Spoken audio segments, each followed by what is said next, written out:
La guerra en Ucrania ha tenido una escalada dramática durante la última semana. Ucrania ha aumentado significativamente el ritmo de sus operaciones tanto en las líneas del frente como en el aire, y parece haber tocado un nervio sensible dentro de Rusia. Un ataque masivo ruso contra varias ciudades ucranianas, utilizando un número récord de drones y misiles, fue respondido de inmediato por un gran ataque ucraniano contra Moscú y varias otras regiones. Pero los ucranianos también han estado intensificando sus ataques en territorios ucranianos ocupados por Rusia. Uno de esos ataques en Starobilsk, Luhansk ocupada, realmente molestó a los rusos. En respuesta, Rusia lanzó uno de sus ataques más severos contra Kiev en mayo y ha amenazado con ataques aún más fuertes próximamente. Pero continuando con la competencia, Ucrania respondió con un ataque devastador propio, y ahora Ucrania y el mundo se están preparando para lo que viene después. Por la contundente respuesta de Ucrania, lo que está en juego en esta guerra quizá nunca ha sido tan alto. La historia de lo que hizo Ucrania y posibles consecuencias. El ataque en Starobilsk, la noche del 22 al 23 de mayo, fue uno de los muchos que han estado castigando los territorios ocupados en las últimas semanas.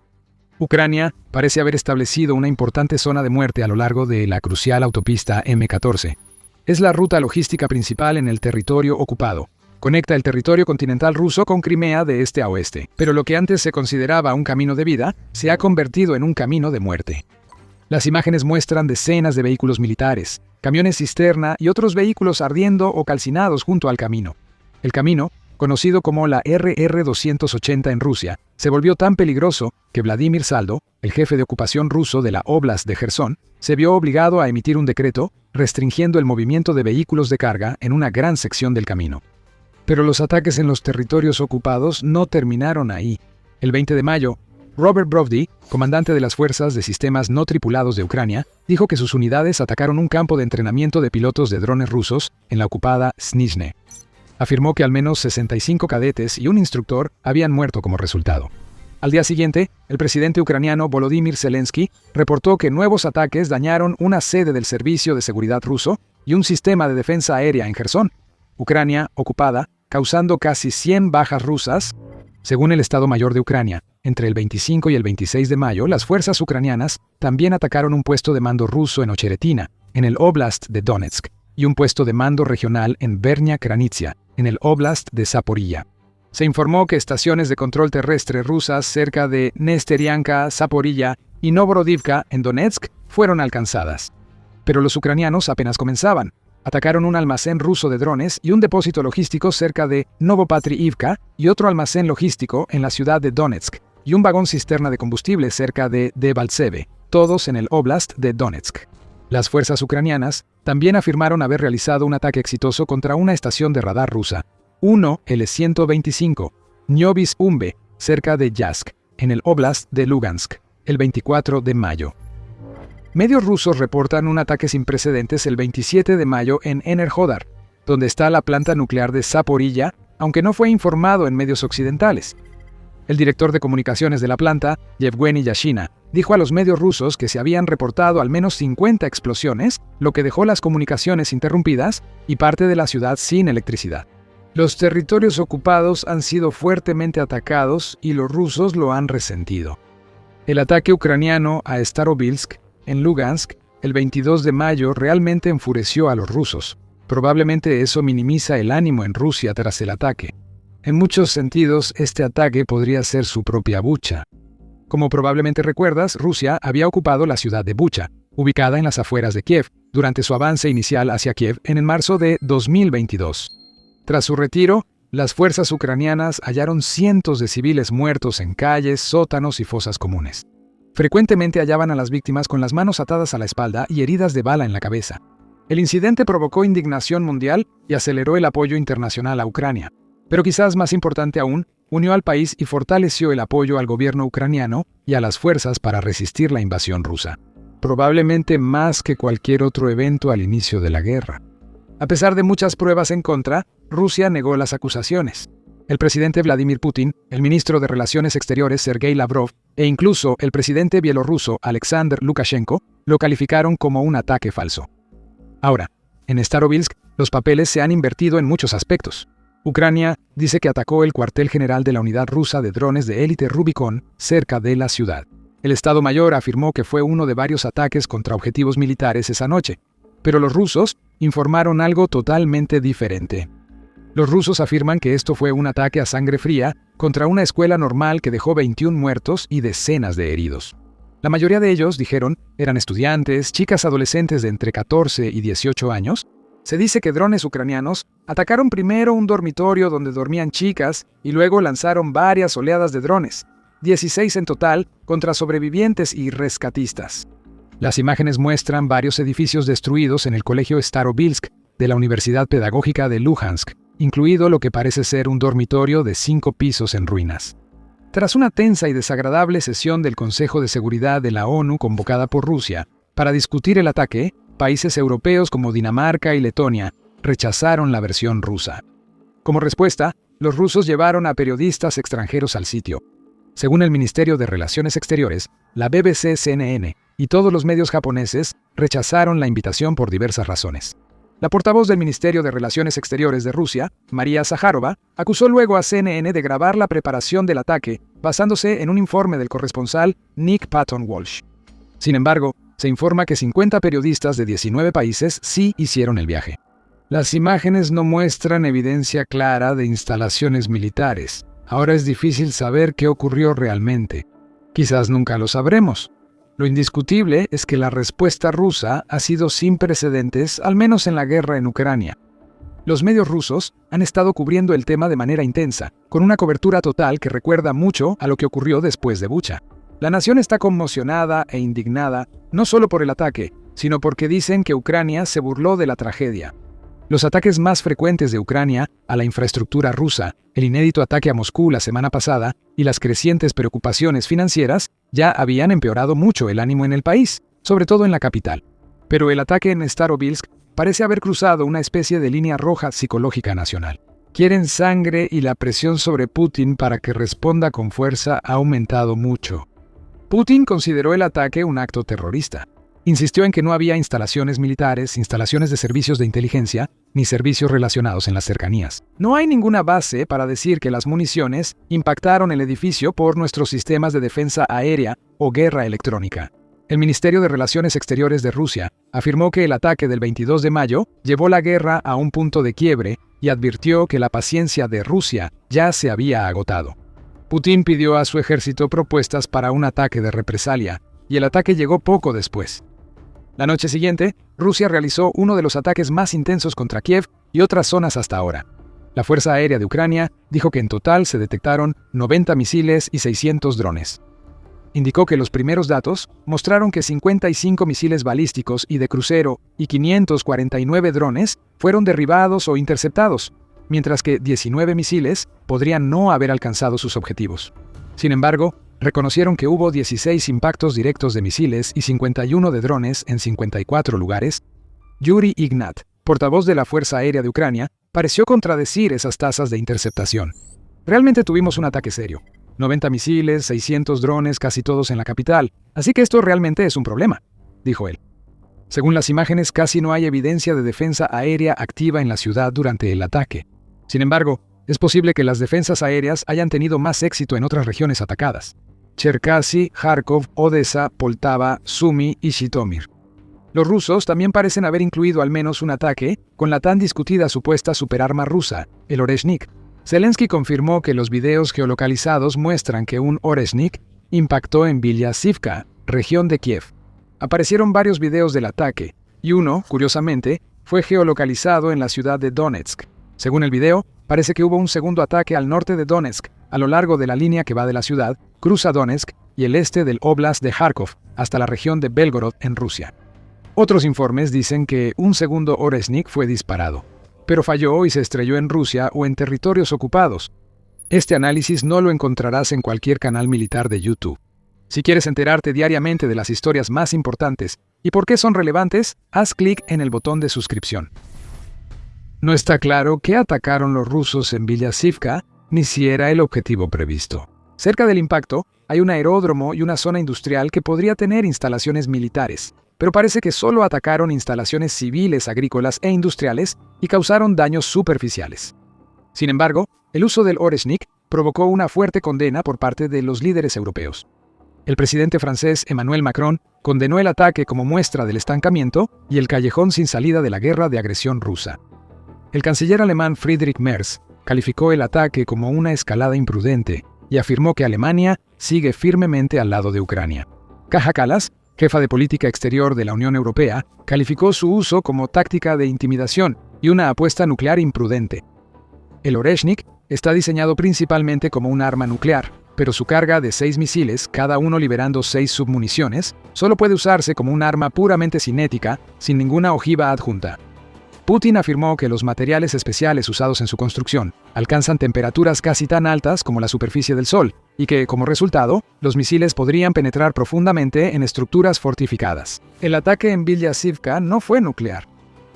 No hubo nube en forma de hongo ni radiación, pero la amenaza nuclear mencionada por Kallas es clara. El mensaje ruso es que el próximo ataque con Oreshnik podría llevar ojivas nucleares. Hasta ahora, no hay pruebas de que Ucrania o alguien más tenga defensas aéreas que puedan detenerlo. Pero el Oreshnik estuvo lejos de ser el único tipo de misil utilizado durante el ataque.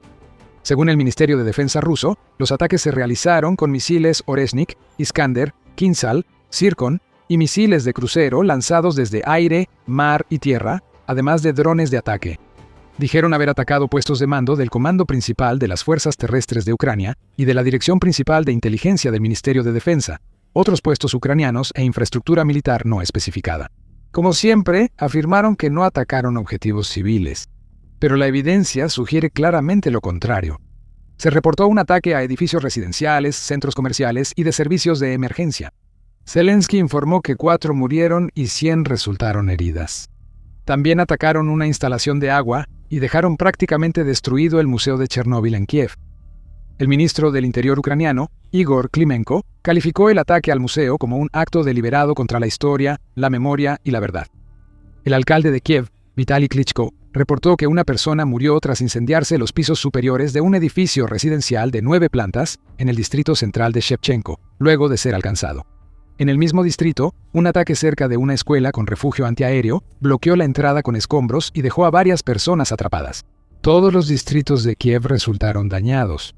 Significativamente, la única infraestructura militar que las autoridades ucranianas confirmaron que fue alcanzada fue el edificio del Comando de las Fuerzas Terrestres de Ucrania. Sin embargo, según Sergei Flash Peskresnov, asesor del Ministerio de Defensa de Ucrania, la instalación no se ha usado desde que empezó la guerra. También confirmó que la planta de Lukianivka, que ya había sido dañada por bombardeos anteriores, también fue alcanzada. No queda claro qué lograron los rusos, salvo hacer que Kiev pareciera el centro del apocalipsis al amanecer. ¿Los ucranianos no hicieron nada ante el ataque? ¡Claro que no! La represalia fue rápida, devastadora y continúa sin cesar. En las primeras horas del 27 de mayo, Ucrania atacó una planta de reparación de aviones militares en Taganrog, región de Rostov.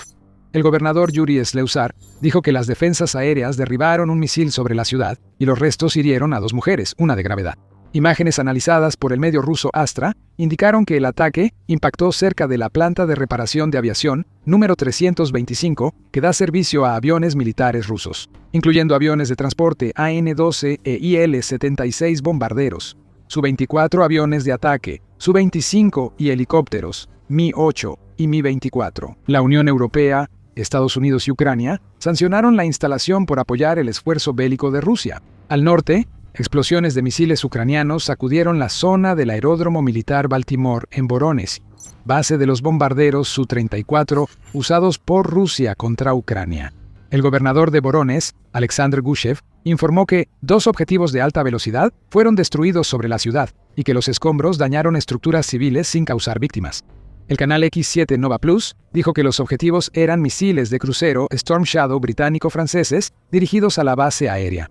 Videos en línea mostraron humo negro y denso tras el ataque, lo que sugiere impactos directos y no daños por escombros. Esa noche, fuerzas ucranianas atacaron de nuevo la asediada Tuapse en la región de Krasnodar. Esta ciudad estratégica ha sido atacada al menos 5 veces solo en la primavera de 2026. La ciudad alberga una importante refinería de petróleo y una terminal marítima para cargar los productos de la refinería en barcos para su exportación. Un ataque anterior, el 1 de mayo, convirtió temporalmente la ciudad en un infierno donde era imposible vivir, con un aire tan denso de humo que respirar se volvió peligroso y tóxico. Lluvia negra con petróleo y una gran mancha de aceite que tras casi un mes sigue sin limpiarse por completo. El último ataque habría sido contra la terminal petrolera marítima y la refinería, causando un gran incendio. El cuartel general operativo del territorio de Krasnodar atribuyó los daños a la caída de restos de drones, como era de esperarse. La mayoría de las veces, como en Taganrog y Voronezh, eso solo significa un impacto directo. Por último, también atacaron la Crimea ocupada, como suele ocurrir. El gobernador de Sebastopol, Mikhail Rasposayev, reportó que drones ucranianos y misiles Storm Shadow atacaron la ciudad por la noche, y uno de los misiles dio en la sede de la dirección sur del Banco Central de Rusia. El impacto causó un incendio en el techo y dañó ventanas y balcones de edificios residenciales cercanos, sin víctimas reportadas, según autoridades locales. El Ministerio de Defensa de Rusia afirmó más tarde que sus defensas aéreas interceptaron y destruyeron 140 drones ucranianos en 7 regiones rusas y Crimea durante la noche, pero no mencionó ningún ataque con misiles. Ahora Ucrania y el mundo se preparan para lo que viene, incluso mientras el país, sin duda, planea su próximo ataque. El lunes, antes de los ataques de Ucrania, el Ministerio de Relaciones Exteriores de Rusia informó que sus fuerzas iniciarían ataques sistemáticos contra instalaciones de la industria militar y centros de toma de decisiones en Kiev. Pidió a los extranjeros y al personal diplomático evacuar la ciudad y a los residentes evitar las zonas militares y administrativas. Ni siquiera Estados Unidos ha evitado las consecuencias. Tras la advertencia, el canciller ruso Sergei Lavrov supuestamente llamó al secretario de Estado Marco Rubio y le dijo que Washington debía evacuar a los diplomáticos de la Embajada de Estados Unidos, en Kiev. Pero su advertencia fue mayormente ignorada. El miércoles, Kaja Kallas afirmó que los diplomáticos de la Unión Europea no se marcharían y que solo una nación había empezado a desalojar su embajada, Estados Unidos, que negó rápidamente la declaración. La Embajada de Estados Unidos sigue abierta y sin cambios en operaciones. Los informes contrarios son falsos, publicó en X. Es el más reciente de varios comentarios embarazosos de Kaja Kallas, generando críticas crecientes de medios y analistas. Sin embargo, los diplomáticos europeos permanecen pese a la fuerte advertencia rusa que sugiere un posible ataque al distrito administrativo de Kiev. El ministro de Relaciones Exteriores de Ucrania, Andriy Syavir, desestimó las advertencias de Moscú calificándolas de chantaje descarado, diciendo que las amenazas no intimidarían a los diplomáticos occidentales que operan en la capital ucraniana. La embajadora de la Unión Europea en Ucrania, Katerina Mladenova, rechazó evacuar y afirmó que las misiones occidentales seguirán en la ciudad. Detrás de la bravuconería, Ucrania muestra preocupación por la gravedad de los próximos ataques rusos. El miércoles, el analista ucraniano y teniente general Igor Romanenko afirmó que Rusia acumula misiles balísticos y podría lanzar un ataque masivo en una semana. El ex subjefe del Estado Mayor General y fundador de Cielos Seguros sobre Ucrania afirmó que Rusia incrementa el uso de misiles balísticos en sus ataques para aprovechar la escasez de misiles antibalísticos de Ucrania. El miércoles, Zelensky envió una carta abierta a Donald Trump, entregada al Congreso por la embajadora ucraniana en Estados Unidos, Olena Stefanishina.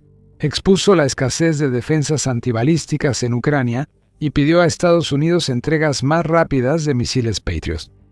Dependemos casi totalmente de Estados Unidos para la protección contra misiles balísticos. El ritmo de entregas del programa Pearl ya no corresponde a la amenaza actual. Le pido ayuda para proteger el espacio aéreo de Ucrania contra misiles rusos. No se sabe si Donald Trump ha respondido o cómo lo haría. Blogueros rusos señalaron que los ataques de esta semana se enfocaron en objetivos de la Fuerza Aérea Rusa, especialmente en campos e instalaciones usados para lanzar misiles a Ucrania. Ellos especulan que esto podría ser un intento de prevenir o retrasar un ataque masivo, que según lo que afirmó Romanenko, está muy avanzado en su preparación. Nadie quiere enfrentar esa pregunta, y con razón. ¿Putin permitirá usar un arma nuclear táctica? Los sectores duros en Rusia han sido afectados por reveses en el frente, la mayor capacidad de Ucrania para atacar cada vez más adentro de Rusia, sin sufrir consecuencias y el ataque en Starobilsk. Exigen medidas muy duras, pero es discutible si Rusia tiene el poder convencional para dar un golpe contundente a Kiev o afrontar las consecuencias. Voces como la del profesor Sergei Karaganov, presidente honorario del Presidium del Consejo de Política Exterior y de Defensa, han presionado para que Putin actúe sin restricciones en Ucrania, pero en gran parte han sido acalladas por Putin. El mensaje de Karaganov ahora parece ganar resonancia. Afirma que si el arsenal nuclear de Rusia no basta para disuadir la agresión, tendrán que usar parte de él para restablecer la disuasión. Y no solo está presionando para que haya ataques contra Ucrania. También quiere apuntar a las naciones europeas que más la apoyan. Ataques simbólicos para empezar, luego quizás unos menos simbólicos, le dijo al medio ruso Vesti. Putin ha trazado repetidamente líneas rojas durante la guerra solo para permitir humillantemente que se crucen sin mucha respuesta de su parte. Ucrania y sus aliados han aprovechado cada oportunidad para aumentar la presión, pero esto se siente distinto. ¿Putin volverá a fallar en defender su línea? ¿O Starobilsk fue la gota que colmó el vaso, como dijo Lavrov? Si Rusia está dispuesta y puede lanzar un ataque devastador contra Ucrania o más allá, ¿cómo reaccionará Occidente? ¿Estarán dispuestos Estados Unidos y las naciones europeas a arriesgar una devastación nuclear si, por ejemplo, Putin decide convertir el centro de Kiev en un enorme cráter radiactivo? Ojalá estas preguntas sigan siendo especulaciones, pero pase lo que pase, los seguiremos de cerca y los mantendremos informados. Así que asegúrate de estar suscrito al canal. Mientras tanto, revisa este video y decide por ti mismo si las supuestas superarmas de Rusia, como el Oresnik, de verdad están a la altura de su fama. Y gracias por vernos.